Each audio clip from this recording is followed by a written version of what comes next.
hier soir, la panique gagne les Marocains. S'échapper, mais pour aller où?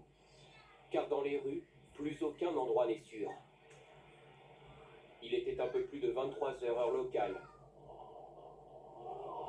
Minuit en France. Quelques secondes d'incrédulité pour ce chanteur en plein mariage. Puis la fuite. Comme dans ce restaurant de Marrakech. Et une fois à l'extérieur, il faut progresser presque à l'aveugle, dans un nuage de poussière. Celle des bâtiments devenus des ruines. L'épicentre du séisme de magnitude 6,8 se situe dans la province d'Alaouz, une zone montagneuse et rurale. C'est horrible.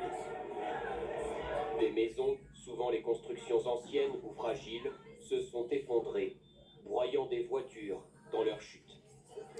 De nombreuses personnes sont contraintes de dormir dehors, par crainte aussi des répliques.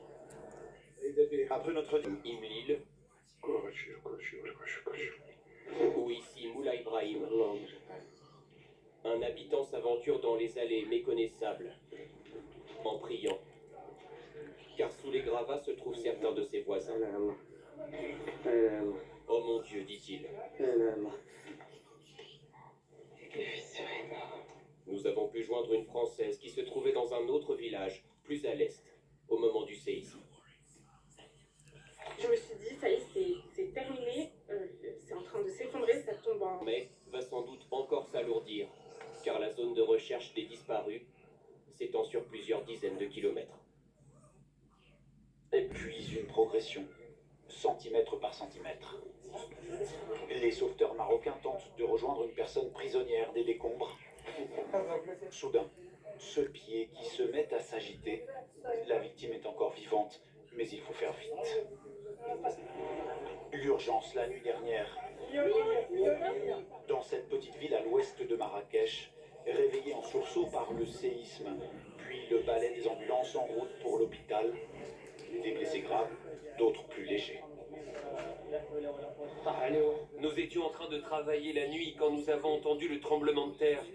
Nous avons couru dehors, mais le mur m'est tombé sur la tête.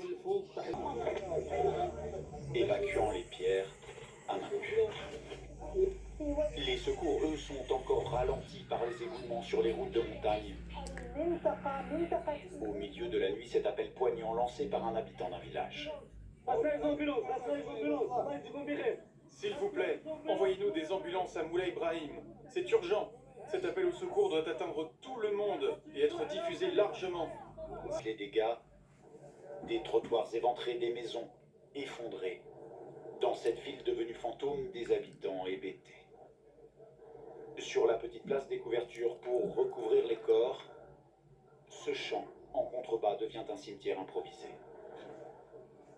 Pour atteindre ces zones reculées, les secours s'organisent au fil de la journée. Cet hélicoptère rapatrie les blessés prioritaires, à commencer par les enfants vers les hôpitaux.